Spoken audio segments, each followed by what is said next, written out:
Bismillahirrahmanirrahim. Assalamualaikum warahmatullahi wabarakatuh. Dulian Teramat Mulia Paduka Seri Pangeran Muda Mahkota, Pangeran Muda Haji Al-Muhtadi Billah, Ibni Kebah Dulia Maha Mulia Paduka Seri Baginda Sultan, Haji Hassanal Bolkiah Muizzadin Waddallah, Timbalan Sultan, kemarin berangkat menziarahi jenazah Allahyarham Pihin Jawatan Luar Pekerma Raja, Datuk Seri Utama Dr. Ustaz Haji Awang Muhammad Zain bin Haji Srudin, mantan Menteri Hal Ehwal Ugama di Kampung Lambak. Allahyarham kembali ke rahmatullah di Pantai Jerudong Specialist Centre PJSC pada usia 88 tahun.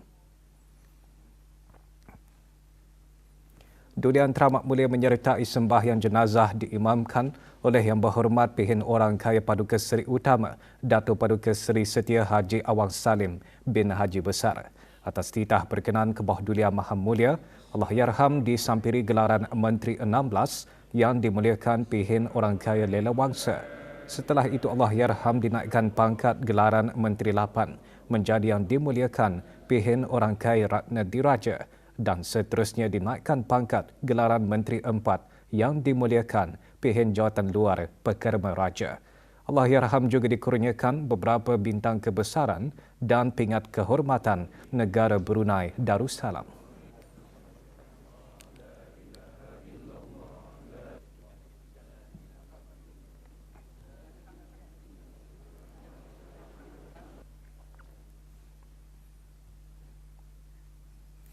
Kementerian Sumber-Sumber Utama dan Pelancongan dan jabatan-jabatan di bawahnya mengadakan Majlis Penyampaian Pengurniaan Pingat Kerja Lama PKL sempena ulang tahun Hari Keputeraan Kebah Dulia Maha Mulia Paduka Seri Baginda Sultan dan Yang di-Pertuan Negara Brunei Darussalam ke-78 bagi tahun 2024. Majlis berlangsung kemarin di Kementerian Sumber-Sumber Utama dan Pelancongan. Penyampaian pingat kepada 78 warga kementerian berkenaan disempurnakan oleh Yang Berhormat Datuk Seri Setia Dr. Awang Haji Abdul Manaf bin Haji Matusin, Menteri Sumber-Sumber Utama dan Pelancongan. Pengurniaan pingat adalah sebagai pengiktirafan dan penghargaan atas jasa dan sumbangan yang diberikan sepanjang perkhidmatan dan penyuntik semangat untuk meningkatkan lagi prestasi kerja.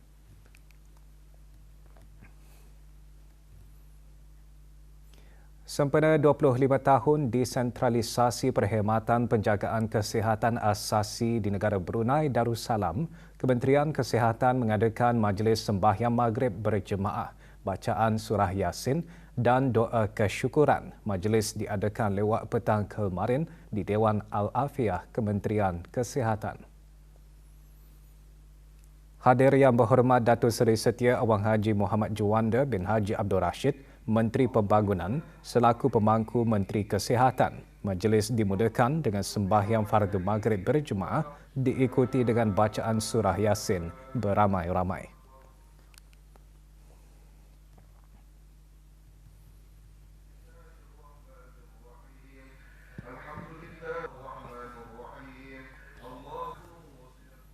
Negara Brunei Darussalam akan terus menyokong pembangunan infrastruktur digital yang lestari, amalan digital yang bertanggungjawab dan usaha untuk mendapatkan jurang digital serta kepentingan mengintegrasikan ketahanan iklim ke dalam strategi pembangunan digital. Menteri Pengangkutan dan Info Komunikasi berucap demikian semasa mesyuarat Menteri Asia Pasifik Telecommunity APT yang diadakan baru-baru ini di Tokyo, Jepun. Yang Berhormat Pangeran Datuk Seri Setia Syamhari bin Pangeran Datuk Paduka Haji Mustafa seterusnya menekankan keperluan untuk penambahbaikan berterusan dalam amalan serba keselamatan. Mengiktiraf ini, Yang Berhormat menyeru untuk kerjasama antarabangsa dan serantau yang lebih besar dalam bidang berkenaan.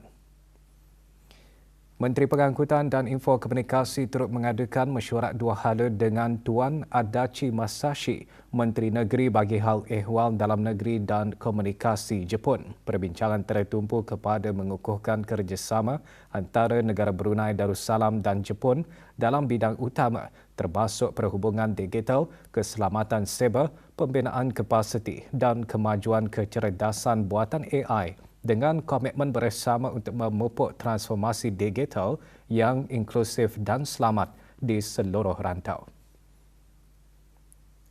Mesyuarat menghimpunkan 31 anggota dan 2 anggota bersekutu APT yang juga diberi taklimat mengenai kemajuan dan pencapaian dalam melaksanakan pernyataan Singapura. Mesyuarat Menteri APT diakhiri dengan penerimaan pernyataan Tokyo yang menetapkan arah untuk mengukuhkan kerjasama digital serantau dalam 5 tahun akan datang. Kementerian Kebudayaan Belia dan Sukan dan jabatan-jabatan di bawahnya mengadakan solat sunat hajat berjemaah serta merafakkan doa khas kesihatan dan kesejahteraan, seterusnya solat fardu asar berjemaah secara serentak di masjid utama di keempat-empat daerah.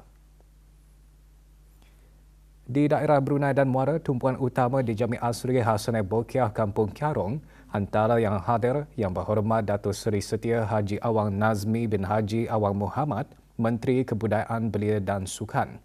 Manakala daerah Tutong, tumpuan utama di Masjid Hasanah Bolkiah, Pekan Tutong, hadir Awang Haji Zakaria bin Haji Serudin, Setia Usaha Tetap Kebeliaan, Kementerian Kebudayaan Belia dan Sukan. Daerah Belait majlis diadakan di Masjid Rancangan Perumahan Negara Kampung Pandan, Kuala Belait. Antara jemaahnya, Pengiran Haji Muhammad Hasnan bin Pengiran Haji Ali Hassan, Setia Usaha Tetap Kebudayaan Kementerian Kebudayaan Belia dan Sukan. Sementara di daerah Temburong, tumpuan di Masjid Utama Muhammad Saleh, Pekan Bagara, hadir Dr. Haji Muhammad Hadi bin Muhammad Melayong, Pengetua Pusat Sejarah Brunei. 500 orang peserta dari seluruh dunia termasuk menteri-menteri agama dan pembesar-pembesar agama dari 59 buah negara menghadiri simposium Haji Perdana kali ke-49 diadakan di Jeddah, Arab Saudi. Tema simposium tahun ini, kemampuan dalam pelaksanaan ibadat haji dan pembangunan kontemporari. Hadir Pengiran Datuk Seri Paduka Haji Muhammad Tashim bin Pengiran Haji Hassan, Timbalan Menteri Hal Ehwal Agama. Juga diadakan mesyuarat khas antara Menteri Haji dan Umrah Kerajaan Arab Saudi dan perwakilan-perwakilan negara.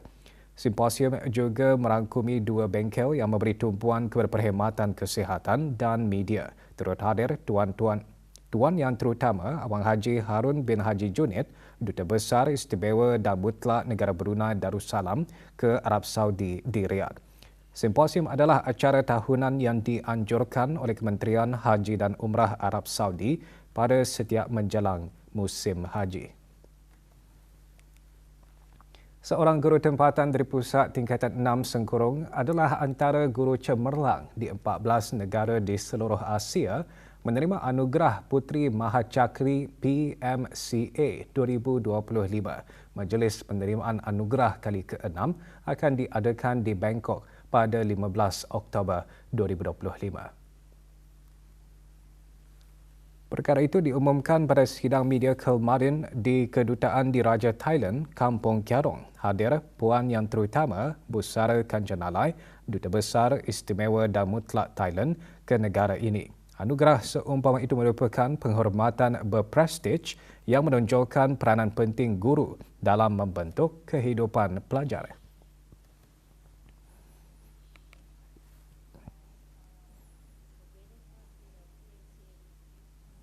Bersemangat untuk lebih memantapkan diri sendiri lagi so that I can nurture the future ready learners to equip with the 21st century skills.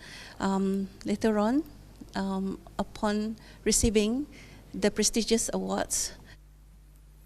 Pembinaan Sekolah Arab Sultan Haji Hasanah Bolkiah merupakan antara projek signifikan Kerajaan Kebahdulian Maha Mulia Paduka Seri Baginda Sultan dan Yang di-Pertuan Negara Brunei Darussalam di bawah rancangan kemajuan negara RKN ke-10 yang dikendalikan oleh Kementerian Hal Ehwal Agama dengan menelan belanja lebih 48 juta ringgit. Sekolah tersebut mula digunakan pada 2 Januari 2019 dan digunakan sepenuhnya bermula tahun 2020. Kemarin diadakan majlis kesyukuran sempena memperingati pertukaran nama sekolah kepada Sekolah Arab Sultan Haji Hassanah Bolkiah. Hadir Awang Haji Syamsul bin Haji Omar, Timbalan Setiausaha Tetap Dasar dan Keugamaan, Kementerian Hal Ehwal Ugama, pengisian majlis, tayangan video sejarah sekolah berkenaan, doa kesyukuran dan perasmian lagu rasmi sekolah yang baharu.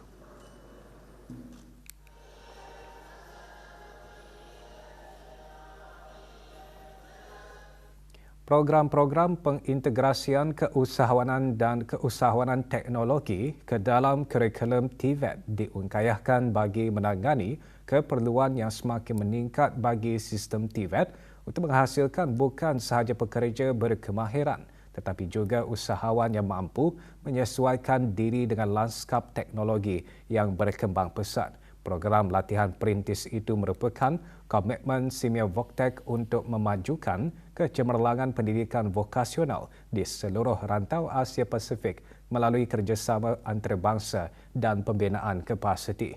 Simeo Voktek dan Colombo Plan Staff College kemarin melancarkan program berkenaan.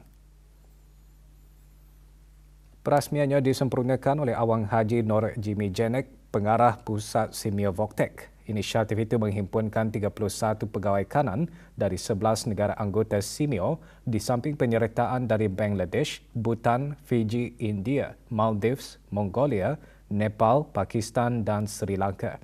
Latihan diisi dengan bengkel dalam talian selama 3 hari dan sesi latihan secara bersemuka selama 5 hari. Kembali selepas ini untuk mengikuti bahan berita seterusnya.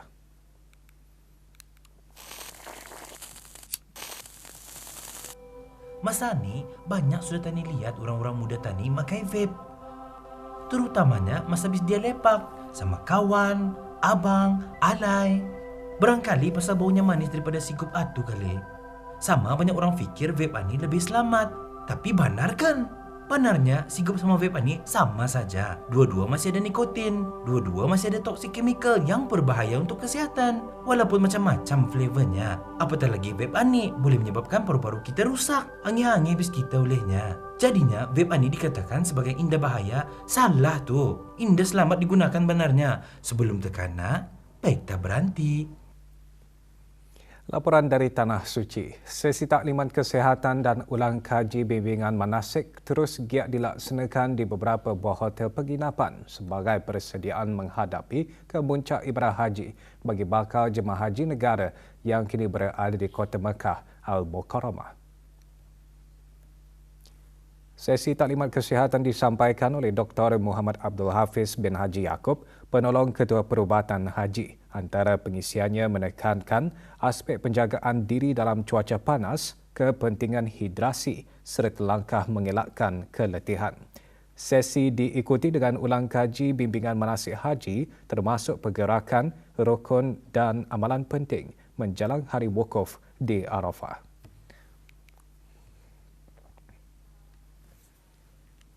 Persiapan akhir kini giat dijalankan di Arafah dan Mina menjelang kemuncak ibadah haji apabila pegawai-pegawai pejabat urusan jemaah haji negara Brunei Darussalam melakukan tinjauan di kedua-dua lokasi berkenaan.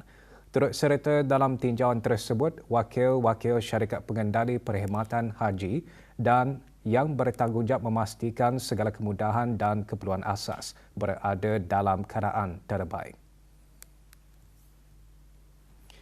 Walaupun susun atur di Arafah dan Mina adalah hampir serupa, jemaah dijaga berada lebih lama di Mina bagi melaksanakan ibadah melontar di 3 jamrah sepanjang hari-hari tasyrik. Kesemua bakal jemaah negara dijadualkan tiba di Arafah pada 4 Jun, sehari sebelum berlangsungnya wukuf yang merupakan kemuncak ibadah haji.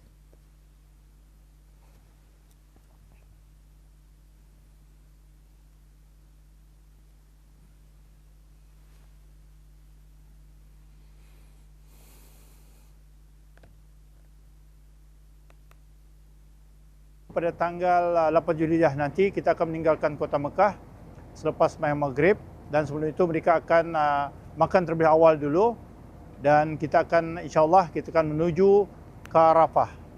Cabaran utama adalah keadaan panas. Spiritually kita telah pun mendidik mengkongsi pengalaman kita yang lepas bahawa setiap jemaah adalah bersabar menghadapi apa juga rintangan yang hadapi. Program Persijilan Perancangan Persaraan RPCP merupakan salah satu inisiatif utama Tabung Amanah Pekerja TAP memperkukuhkan pengetahuan dan keupayaan perancang kawangan di negara Brunei Darussalam dalam bidang perancangan persaraan. Justru TAP meneruskan lagi RPCP sesi kedua selama 4 hari bermula 20 hingga 23 Mei lalu. Peserta yang berjaya menamatkan program menerima pengiktirafan rasmi melalui pensijilan TAP Cert. Sesi disertai oleh 26 pengamal perancangan kawangan yang terdiri daripada syarikat insurans swasta yang terlibat secara langsung dalam memberikan khidmat nasihat kawangan kepada masyarakat umum. Dengan pensijilan tersebut, orang ramai kini boleh mendapatkan nasihat persaraan daripada profesional yang diiktiraf oleh TAP sekaligus meningkatkan keyakinan terhadap maklumat dan panduan yang diberikan. Pendaftaran bagi sesi ketiga akan dibukakan pada bulan September 2025. Orang ramai bolehlah mendapatkan maklumat lanjut melalui laman sesawang rasmi TAP. Keputusan pengambilan melalui HIKAS bagi kemasukan bulan Ogos 2025 bagi sesi akademik 2025-2026 bagi institusi pengajian tinggi awam IPTA iaitu Universiti Brunei Darussalam, Universiti Islam Sultan Sharif Ali, Universiti Teknologi Brunei dan Politeknik Brunei telah dikeluarkan hari ini. Para pemohon boleh mengakses akaun HIKAS masing-masing untuk mengetahui status permohonan menerusi laman sesawang HIKAS iaitu /hikas.moi.gov.bn. Manakala surat tawaran akan di-email oleh pihak IPTA kepada pemohon yang berjaya oleh IPTA masing-masing dan tarikh akhir untuk menerima menolak tawaran pada hari Rabu 18 Jun pukul 4 petang. Bagi pertanyaan lanjut, hubungi pentadbiran HIKAS melalui email di s.hikas@moi.gov.bn atau hubungi 238 1992 238 1224 semasa waktu pejabat. 4 buah syarikat dan 2 individu dikenakan kompaun oleh bahagian perlesenan dan penguatkuasaan Jabatan Daerah Brunei dan Muara kerana didapati melakukan kesalahan di bawah Akta Kesalahan-Kesalahan Rampaian. Kesalahan itu didapati semasa operasi bersih-bersih padu ke atas rumah sewa di Kampung Madang Brakas. Isfahani Sendirian Berhad, Feni Sendirian Berhad, Abu Talha Sendirian Berhad dan Pahai TC Sendirian Berhad, masing-masing di kompaun RM1,000. Sementara itu, 2 pekerja asing warga negara Bangladesh, Mizanur dikenakan kompaun RM100 dan Muhammad Ishak Mia di kompaun RM300. Syarikat dan individu tersebut diarahkan untuk membersihkan kawasan dan dikehendaki menjelaskan denda kompaun dalam masa 7 hari. Jika gagal, kes akan dibawa ke mahkamah. Operasi bersih-bersih padu dijalankan dengan kerjasama agensi penguatkuasaan Jabatan Imigresen dan Pendaftaran Kebangsaan serta Jabatan Kastam dan Eksais Diraja.